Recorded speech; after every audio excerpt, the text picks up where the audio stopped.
In this lecture, we will move on from reception of modern science in India to the post-colonial science policies in India, and we will end our lectures, end this course itself in the section on science policies in India. Okay. Initial evaluation of Western science as a knowledge system in relation to Indian culture influenced the perspectives on modern science and technology that the Indian intelligentsia developed, that we have seen in the context of building scientific institutions in India. I mean, in the context of reception of modern science in India. Okay. One can infer two paradigms of thought as to the question of the implantation of modern science and technology in India during the colonial era. One was led by no less a person than Gandhi, Mahatma Gandhi, okay, with his vision of khadi, homespun cloth. The other stream was led by Nehru, Pandit Jawaharlal Nehru, along with Mokshagundam Vishweshwaraya, Subhash Chandra Bose, and eminent scientists like Meghnad Saha and Homi Bhabha, with a vision of rapid industrialization. As a result, there were tensions between the custodians of traditional knowledge systems in relation to modern science and the supporters of modern scientific knowledge, which gave rise to the debates over khadi versus modern manufacturing industries, indigenous technology versus imported technology for manufacturing, agriculture versus industry, centralized versus decentralized planning, small scale versus large scale industries, pure research versus applied research, and so on and so forth. Despite initial reservations about the transformative potential of modern science and technology epitomized by Gandhi's perspective and the possibility of promoting living traditions of knowledge in India, it became increasingly clear that modern science and technology had to be given a prominent place in the process of nation building in the realms of economy, culture, and polity. The debate was, however, on the relative importance to be given to agriculture and industry, and the scale on which modern science and technology had to be deployed. One sees a clear alliance between the political elite and the scientific elite drawn from different linguistic, religious, and caste groups, most of whom were educated in Western science and technology, in conceptualizing the role of modern science and technology in India, in modern science and technology in nation building itself. In the visions of most of the nationalist political elites and scientific elites, who shared the view what science is and its potential to transform consciousness and production systems, anti-imperialist and anti-colonialist ideologies were the common elements that created the alliance between the scientific and political elites during the colonial period. In the case of Western nations, the alliance between science and politics was forged in situations of war and imperialist expansion, whereas in colonized nations such as India, the such alliance between science and politics was forged as a response to imperialism and colonialism and the urge to build an independent nation free from imperialist yoke, imperialist exploitation, which forced the alliance between political elites, scientific elites, and other sections of the Indian intelligentsia. Okay? I mean, industrial elites. If you look at suppose the way TIFR was built, it was the vision of Nehru, Bhabha, and the Tatas. I mean, the alliance between the scientific, political, and industrial elites of the country. Okay? The value system which placed modern science and technology on a higher pedestal vis-a-vis the traditional systems of knowledge guided the science policy in post-colonial India as reflected in the Scientific Policy Resolution of 1958. Okay.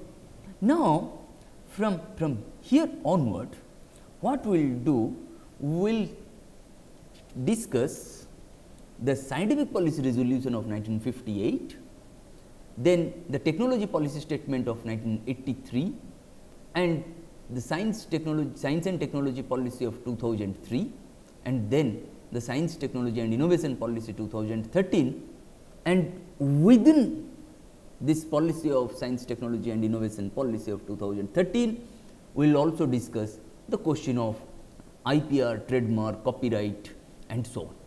Okay? And then we will end this course here. Okay? After discussing and then we will discuss only from the very beginning what we have already discussed. Okay? Now, let us start with the Scientific Policy Resolution. The Scientific Policy Resolution of 1958, which was a byproduct of the alliance between the scientific and political elites in the post-colonial phase, which of course started in the during the colonial period.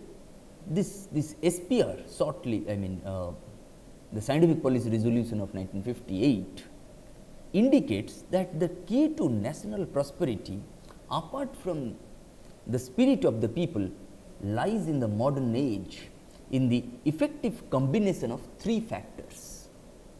What are those three factors?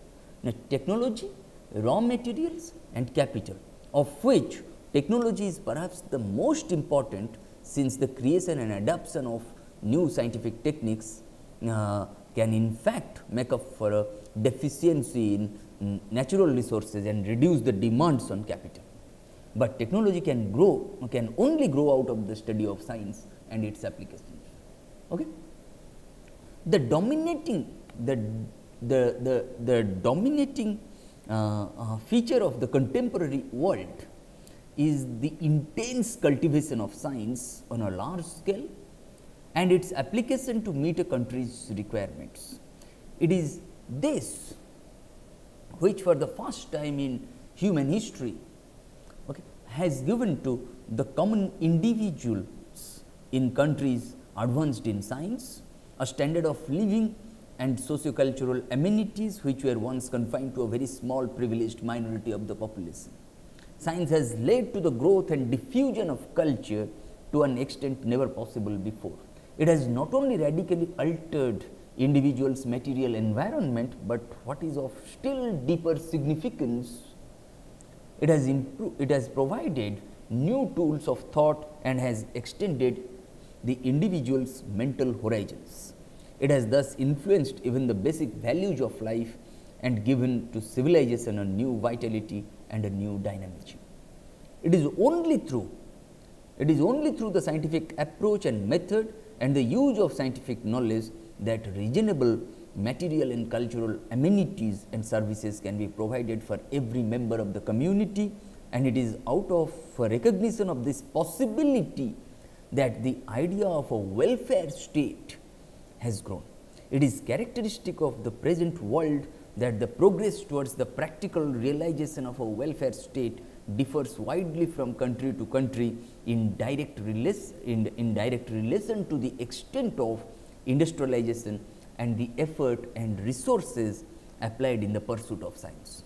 The wealth and prosperity of a nation depend on the effective utilization of its human and material resources through industrialization. The use of human material for industrialization demands its education in science and training in technical skills. Industry opens up possibilities of greater fulfillment for the individual. India's enormous resources of manpower can only become an asset in the modern world when trained and educated. And it is explicitly this policy which was one of the major reasons for the creation of IITs in India, Indian Institute of Technologies. And this policy resolution suggests that science and technology can make up for deficiencies in raw materials by providing substitutes or indeed by providing skills which can be exported in return for raw materials. In industrializing a country, heavy price has to be paid in importing science and technology in the form of plant and machinery, highly paid personnel and technical consultants. An early and large scale development of science and technology in the country could therefore greatly reduce the drain on capital during the early and critical stages of industrialization. Science has developed at an ever increasing pace since the beginning of the 20th century, at least in the advanced countries. And the way it has developed since the beginning of the 20th century, so that the gap between the advanced and backward countries has widened more and more. Because backward countries, when I say, I mean they are basically colonized nations. It is only by adopting the most vigorous measures and by putting putting forward our utmost effort into the development of science, so that we can bridge the gap. It is an inherent obligation of a great country like India, with its traditions of scholarship and original thinking and its great cultural heritage, to participate fully in the march of science, which is probably mankind's greatest enterprise today. The government of India has, the government of India, in accordance with these formulations, decided that the aims of the scientific policy will be first to foster, promote and sustain by all appropriate means the cultivation of science and scientific research in all its aspects. It may be pure, it may be, pure means basic, it may be applied, or it may be educational. Secondly, to ensure an adequate supply within the country, within India, of research scientists of the highest quality, and to recognize their work as an important component of the strength of the nation. That is why the system of awards, rewards, recognitions, they came up in Indian science, okay, among the scientific community in India. To encourage, thirdly, to encourage and initiate with all possible speed, okay, programs for the training of scientific and technical personnel on a scale adequate to fulfill the country's needs in science, education, agriculture, industry, defense and so on. Okay. Fourthly, to ensure that the creative talent of both women and men is encouraged and finds full scope in scientific activity. And finally, not finally, but last but one, to encourage individual initiative for the acquisition and dissemination of knowledge for the discovery of knowledge in an atmosphere of academic freedom. Okay. This component of academic freedom is very important. Okay. When academic freedom is under fire, it is our utmost responsibility to rise to the occasion, to give a rebuff, to give a rebuff to those who try to squeeze academic freedom. And finally, in general, to secure for the people of the country all the benefits that can accrue from the acquisition and application of scientific knowledge. Okay. The government of India decided to pursue and accomplish these aims by offering good conditions of service to scientists and provided them with honored positions by associating scientists with the formulation of policies and by taking such other measures over a period of time.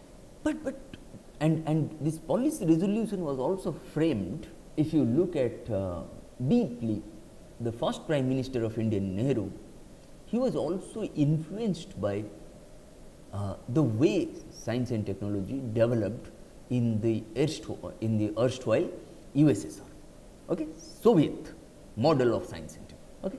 That is why you will find wherever the aim of science was mentioned, the aim of science also was to maintain equality of opportunities to do science, equality of opportunities to evaluate any knowledge form, academic freedom, freedom to dissent and so on. Okay. Then what happened after the scientific policy resolution of 1958, and thereby by the time scientific policy resolution was enshrined by the government of India in 1958, we had already seen one industrial policy resolution of 1948 and then subsequently in 1956 that industrial policy resolution, and we have also witnessed 5-year plans starting from 1951. 1951 to 56, the first 5-year plan emphasized on agriculture, the second 5-year plan emphasized on industry, I mean 1956 to 1961. In the 1960s, India faced acute food shortages. Okay? That is why you will find the planned holidays were there, I mean for 3 years, 1966 to 1969. India tried to build, India tried to apply all its technical artifacts to increase agricultural productivity. Okay? That is how we witnessed a phenomenon called the Green Revolution in the 1960s and mid 1960s and 1970s. Green Revolution, no doubt, it increased agricultural productivity. I mean, hybrid seed was introduced for the first time in agriculture in India, but it also, as we all know, that it also increased regional disparity and so on. But the context was to build more and more technology, how to make science more and more applied. Okay? Then science for its own sake, to science having applications had to be brought in. This transition had to take place. As a consequence of which, in the year 1983, the government of India tried to formulate a technology policy statement. Okay? The preamble of the technology policy statement of 1983 by the government of India suggests that political freedom must lead to economic independence and the alleviation of the burden of poverty. We have regarded science and technology as the basis of economic progress as a result of 3 decades of planning by 1983. I mean 50s, 60s and 70s, 3 decades of planning and the scientific policy resolution of 1958. We now have a strong agricultural and industrial base and a scientific manpower impressive in quality, numbers and range of skills. Because by that time we had already witnessed the Green Revolution. Given clear-cut objectives and the necessary support, our science has shown its capacity to solve problems, I mean real world problems.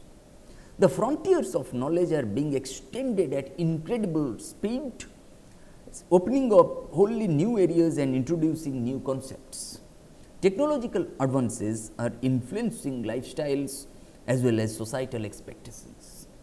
The use and development of technology must relate to the people's aspirations. Our own immediate needs in India in 1983, when the technology policy statement was enshrined by the government of India, were the attainment of technological self-reliance, a swift and tangible improvement in the conditions of the weakest sections of the population and the speedy development of backward regions. Okay? India, as India is known for its diversity, technology must suit local needs, and to make an impact on the lives of ordinary citizens, technology must give constant thought to even small improvements which could make better and more cost effective use of existing materials and methods of work. Okay? the development must be based on our own culture, okay, cultural specificities. The future depends on our ability to resist the imposition of technology which is obsolete and or unrelated to our specific requirements, and of policies which tie us to systems which serve the purposes of others rather than our own, and on our success in dealing with vested interests in our organizations, namely governmental, economic, social and even intellectual, which bind us to outmoded systems and institutions. Okay? Technology must be viewed in the broadest sense, covering the agricultural and the services sectors along with the obvious manufacturing sector. The manufacturing sector stretches over a wide spectrum ranging from village, small scale and cottage industries often based on traditional skills to modern, heavy and sophisticated industries. The philosophy of a mixed economy involves the operation of the private, public and joint sectors, including those with foreign equity participation. The directives must clearly define systems for the choice of technology, taking into account economic, social and cultural factors, okay, with technical considerations, indigenous development and support to technology and utilization of such technology, acquisition of technology through import and its subsequent absorption, adaptation and upgradation, ensuring competitiveness at international levels in all necessary areas and establishing links between the various elements concerned with generation of technology, its transformation into economically utilizable form, the sector responsible for production, which is the user of such technology, I mean financial institutions concerned with the resources needed for these activities, and the promotional and regulating arms of the government. Okay?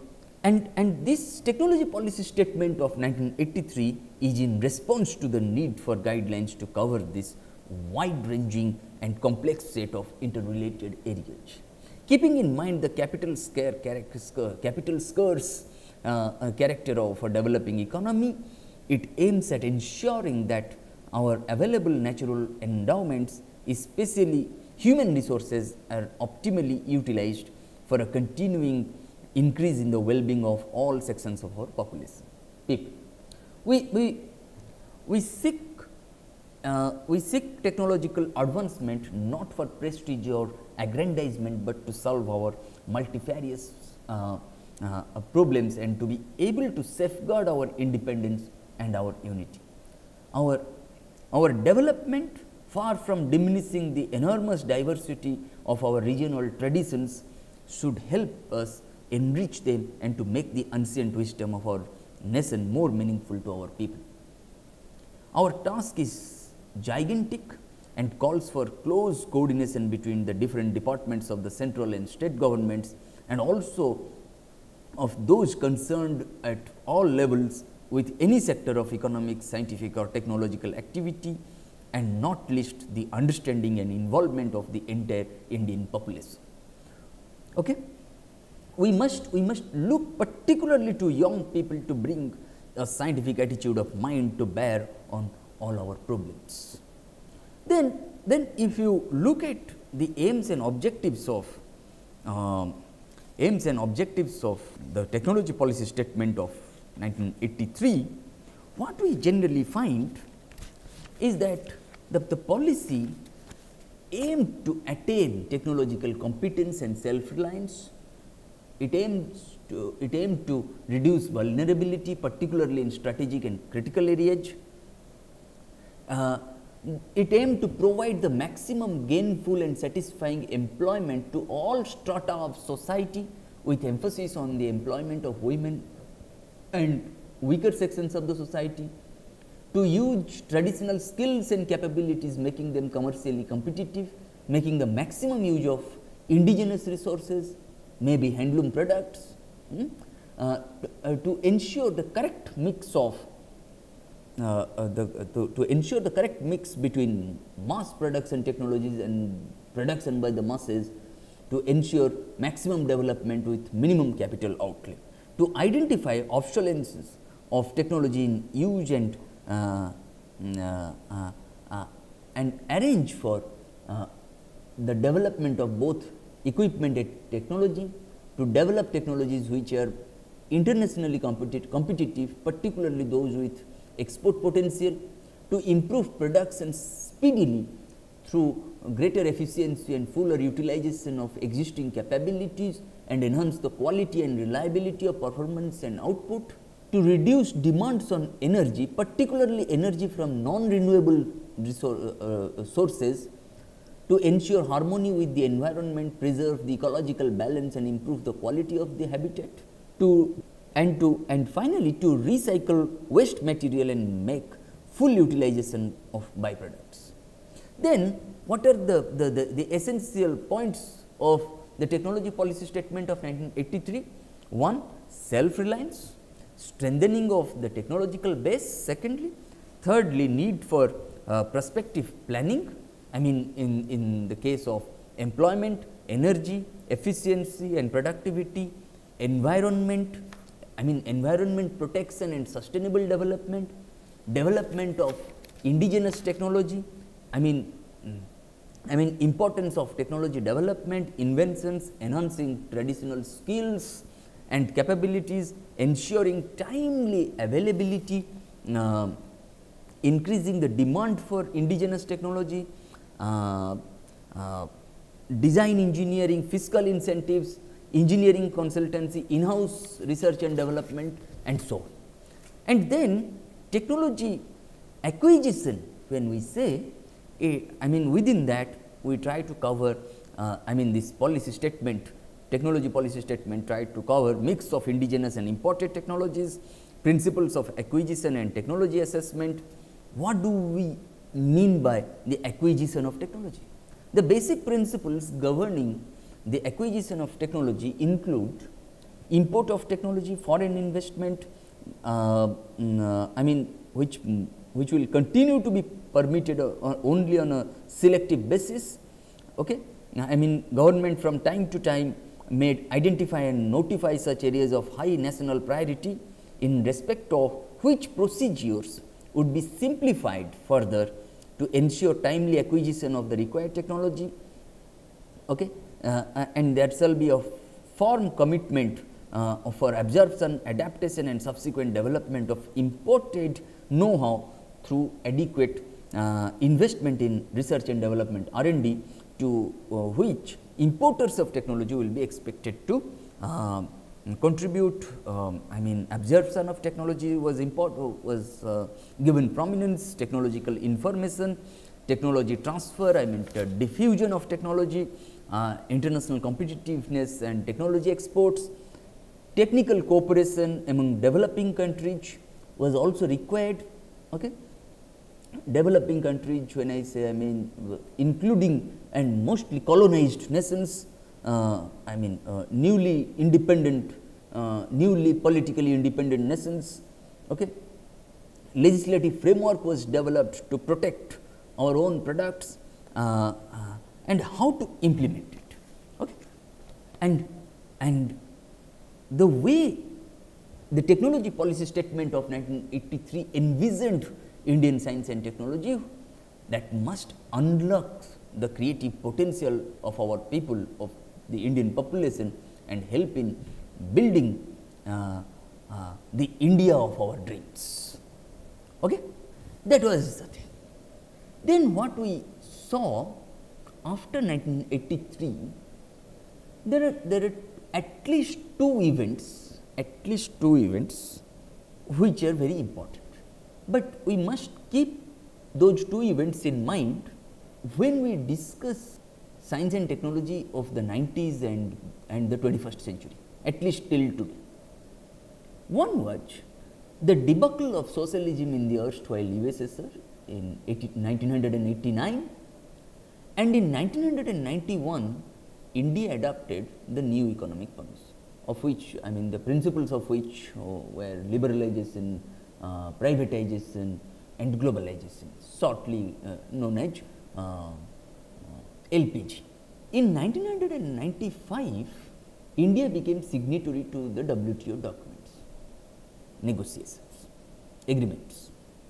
Then what happened earlier, I mean it does not imply that India became signatory to WTO agreements in vacuum, okay? But it was also a policy which was adopted by the government of India in 1991, the new economic policy. In 1970, India had its first Patents Act, which suggests that one can arrive at the same product by using different processes. Then the 1970 Patents Act in India was subject to only process patents. If I want to produce a refrigerator, if I want to produce this laptop, this camera, okay, I can produce this laptop or camera or refrigerator or television by using different processes. Okay. And in 1995, when India became signatory to WTO agreements, as a part of that agreement, after 10 years of that, after 10 years of the compliance with the WTO agreements, in 2005, India became, India entered the phase of product patent regime. I mean, now you cannot arrive at the same product also by using different processes. That is why the new Patents Act of 2005 was subject to both processes as well as products. That is why you will find that the prices of medicines, the prices of seeds have increased by leaps and bounds after India adopted the product patent regime. India entered into the phase of product patent regime in 2005. We will come to this point after discussing, this is also important, this is a background to initiate a discussion on the Science and Technology Policy of 2003 by the Government of India, whereby the Government of India wanted to integrate both science and technology. You will find that in 1958 and 1983, science and technology were treated as separate entities, whereas in 2003, the Government of India wanted to integrate both science and technology. Okay? In 2003, the Science and Technology Policy, the preamble suggests that science and technology have profoundly influenced the course of human civilization. Science has provided us with remarkable insights into the world we live in. The scientific revolutions in the 20th century have led to many technologies which promise to herald wholly new eras in many fields. As we stand today at the beginning of the 21st century, we have to ensure the fullest use of these developments for the well-being of our people. Science and technology have been an integral part of Indian civilization and culture over the past several millennia. That is what the document suggests. Okay? Science and technology have had unprecedented impact on economic growth as well as social development. Knowledge has become a source of economic might and power. That is what we discussed in the context of the information society, how knowledge is being treated as a commodity, how knowledge has been transformed into power. Okay? That is why knowledge is power. Okay? And this has led to increased restrictions on sharing of knowledge, to new norms of intellectual property rights, and to global trade and technology control regimes. Scientific and technological developments have deep ethical, legal and social implications. When we look at the policy itself, okay, the Government of India enunciates certain objectives of its of this policy, of this science and technology policy of 2003. To to ensure the policy maintains maintained that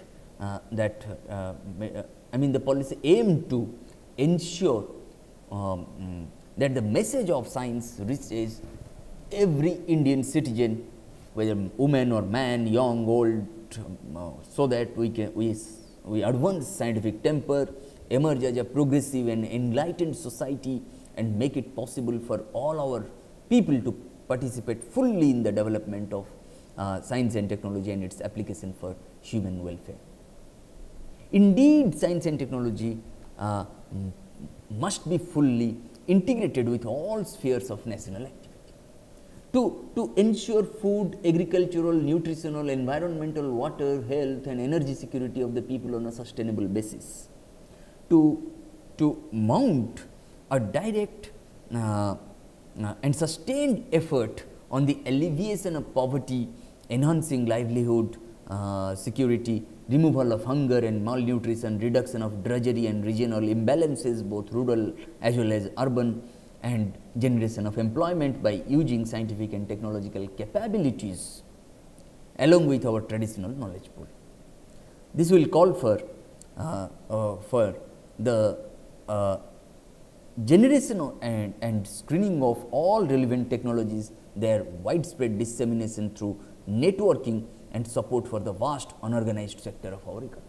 To vigorously foster scientific research in universities and other academic, scientific and engineering institutions and attract the brightest young persons to careers in science and technology by conveying a sense of excitement concerning the advancing frontiers and by creating suitable employment opportunities for them. Also to build and maintain centers of excellence which will raise the level of work in selected areas to the highest international standards. To promote the empowerment of women in all science and technology activities and ensure their full and equal participation. Okay? To provide necessary autonomy and freedom of functioning for all academic and R&D institutions, so that an ambience for truly creative work is encouraged, while ensuring at the same time that the science and technology enterprise in the country is fully committed to its social responsibilities and commitments. To use the full potential of modern science and technology to protect, preserve, evaluate, update and value to and utilize the extensive knowledge required for over the long civilizational experience of India. Okay? To accomplish national strategic and security related objectives by using the latest advances in science and technology. To encourage research and innovation in the areas of relevance of the economy and society, particularly by promoting close and productive interaction between private and public institutions in science and technology. Sectors such as agriculture, particularly soil, water management, human and animal nutrition, fisheries, water, health, education, industry, energy, including renewable energy, communication and transportation would be accorded highest priority. Key leverage technologies such as information technology, biotechnology, material science and technology, nanotechnology would be, nanotechnology came up later, at that time it was mentioned, would be given special importance. To establish an intellectual property right regime, IPR regime, which maximizes the incentives for the generation and protection of intellectual property by all its inventors. This IPR regime, this policy maintained would also provide a strong, supportive and comprehensive policy environment for speedy and effective domestic commercialization of such inventions, so as to be maximal in the public interest. To ensure in an era in which information is key to the development of science and technology, that all efforts are made to have high speed access to information, both in terms of quality and quantity at affordable costs, and also create digitized, valid and usable content of Indian origin. To encourage research and application for forecasting, prevention and mitigation of natural hazards, particularly floods, cyclones, earthquakes, droughts and landslides. To promote international science and technology cooperation towards achieving the goals of national development and security and make it a key element of our international relations. And finally, to integrate scientific knowledge with insights from other disciplines and ensure fullest involvement of scientists and technologists in national importance, so that the spirit and methods of scientific inquiry permeate deeply into all areas of public policy making. Okay? I mean, this is where we got into, I mean, we were involved in this this IPR regime. I mean, we must innovate, and we are innovating not for public use, but to protect our innovation. Okay? I mean, the commercial, the political dimensions must be understood. Okay? And by as a consequence of which, okay, we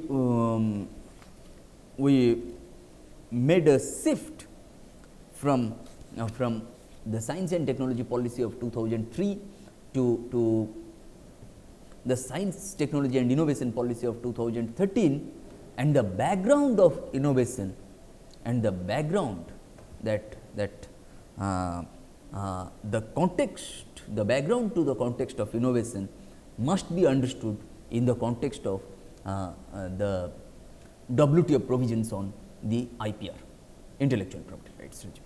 I mean, World Trade Organization provisions on the intellectual property rights.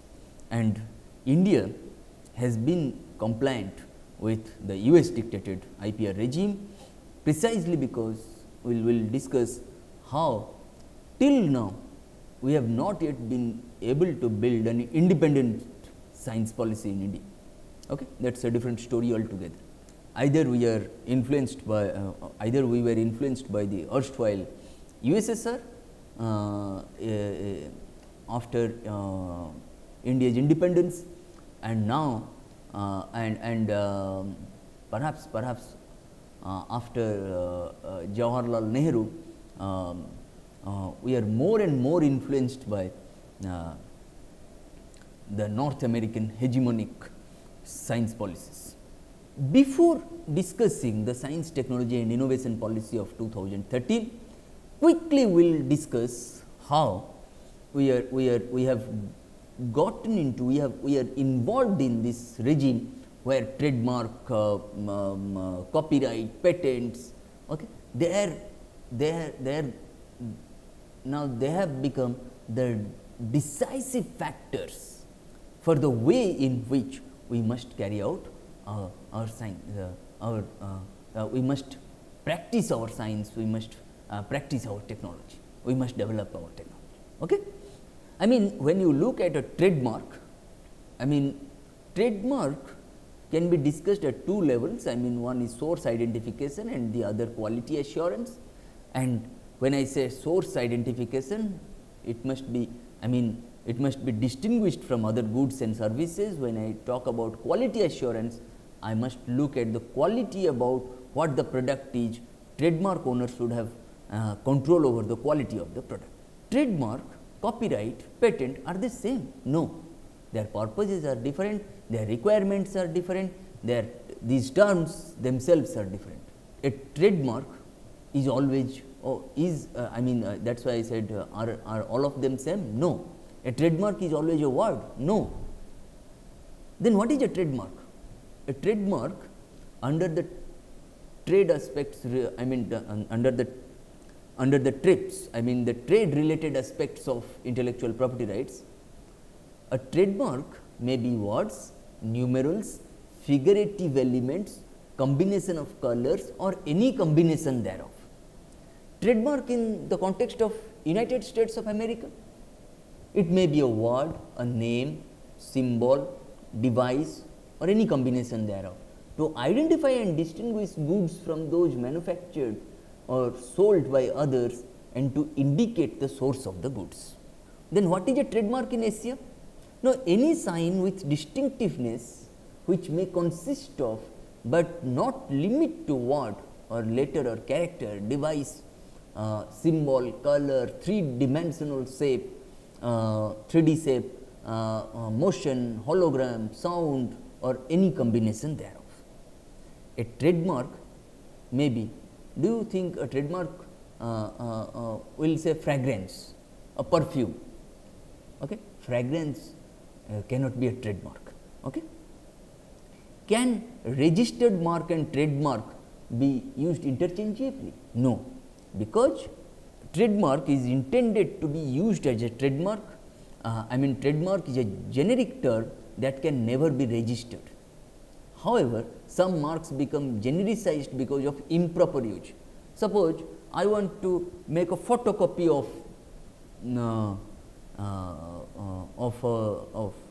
of a study material, but we generally say, please do the Xerox, please Xerox it, but that is wrong. Xerox is the name of a company. Okay. We must say that we want to make photocopies. Okay.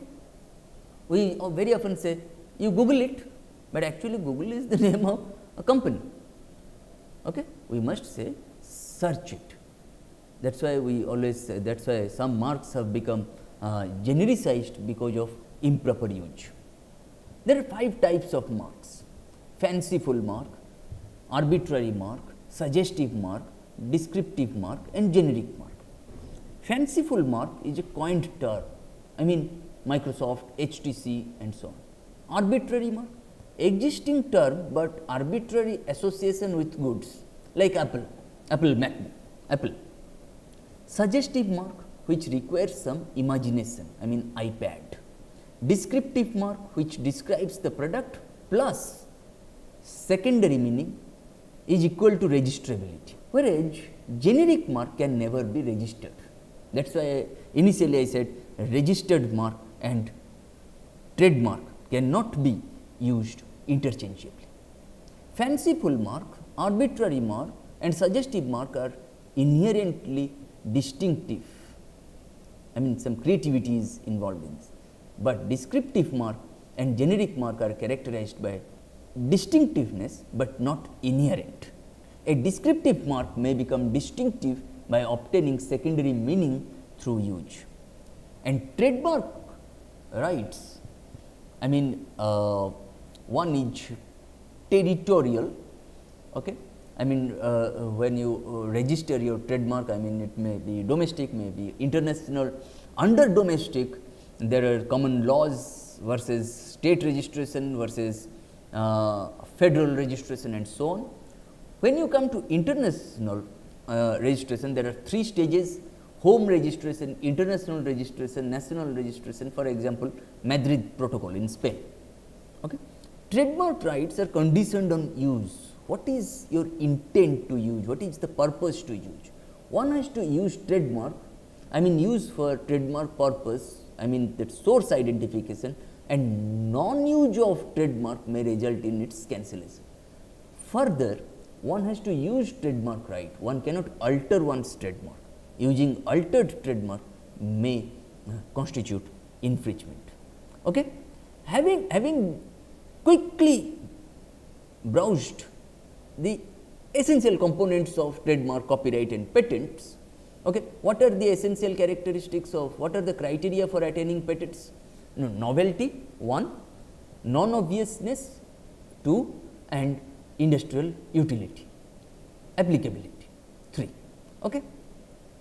When we discuss these aspects, we must keep this in mind. When we move on to discussing the science, technology and innovation policy of 2013 by the government of India, we must keep these technicalities in mind. WTO provisions on IPR, how India has become a signatory to WTO agreements, what is a process patent regime, what is a product patent regime, trademarks, copyright, patents and so on, because innovation has become quite integral to, though innovation was very much integral to the formulation of science and technology policy of 2003, but here innovation has been made absolutely explicit in the context of the science, technology and innovation policy of 2013 by the government of India. In 2010, at the Indian Science Congress Association, conference, the then Prime Minister of India declared 2010 to 20 as the decade of innovations and formed the National Innovation Council. Okay. This STI policy, the Science, Technology and Innovation Policy of 2013 has emerged as the major, these three aspects in fact, science, technology and innovation, they have emerged as the major drivers of socio-economic development globally. India of the 21st century is an aspiring country. Faster, sustainable and inclusive growth is India's aspiration. Science, technology and innovation leading to applications of products of research and development, R&D, which will need to play defining roles. The large demographic dividend and talent pool, okay, of the country offer unique opportunities the national science, technology and innovation enterprise for earning for itself a central position in national development through its excellence, relevance and performance. Then what is innovation? Okay. Scientific, innovation is all about, scientific research converts money into knowledge and innovation converts knowledge into wealth. Innovation is more than mere conversion of knowledge into a workable technology. It implies science and technology it implies a science and technology solution that is successfully deployed in the economy or society, and India has hitherto accorded little importance to this aspect. There is now an urgent need to invigorate this aspect of the national science, technology and innovation enterprise. Okay. That was mentioned in the science, technology and innovation policy of 2013. The science, technology and innovation policy of 2013 is in furtherance of the declaration and aims to bring fresh perspectives to bear on innovation in the changing context. The policy thus seeks to focus on both people for science and science for people and combine the benefits of excellence and relevance. India's science, technology and innovation system needs to deliver solutions to address the pressing national challenges of energy and food security, nutrition, affordable health care, environment, water, sanitation and above all employment. The key elements of the science, technology and innovation policy are to promote proliferation of scientific temper amongst all sections of the society, to enhance skill for applications of science among the young from all social strata, to make careers in science, research and innovation attractive to the brightest minds, to establish world-class R&D infrastructure for gaining global leadership in some select frontier areas of science, to position India, to situate India, to locate India among the top 5 global scientific powers by 2020, to link contributions of science, research and innovation systems with inclusive economic growth agenda and combine priorities of excellence with relevance, to migrate R&D outputs into commercial applications by replicating hitherto successful models as well as establishment of new structures, to facilitate science and technology based high risk innovations through new mechanisms, and to trigger changes in the mindset and value systems to recognize, respect and reward performances which create wealth from science and technology derived knowledge. Okay. Now, what we have learned from the science, technology and innovation policy, you can look at the reviews which were published in Economic and Political Weekly, in Current Science and so on. I mean, Professor V.V. Krishna wrote that how the way science, technology and innovation policy of 2013 by the government of India has been prepared, it is only high on hopes, but it is not sustainable, precisely because of the ways in which they have been designed. Okay, you can will give you the links to these lectures, and in the next lecture what we are going to do, we are going to discuss, we are going to have a brief overview of the entire course, starting from the cognitive questions, ethical questions, methodological questions, technological shaping of society, social shaping of technology, then reception of modern science in India and science policies in India in the next lecture, and there we will end the course. Thank you.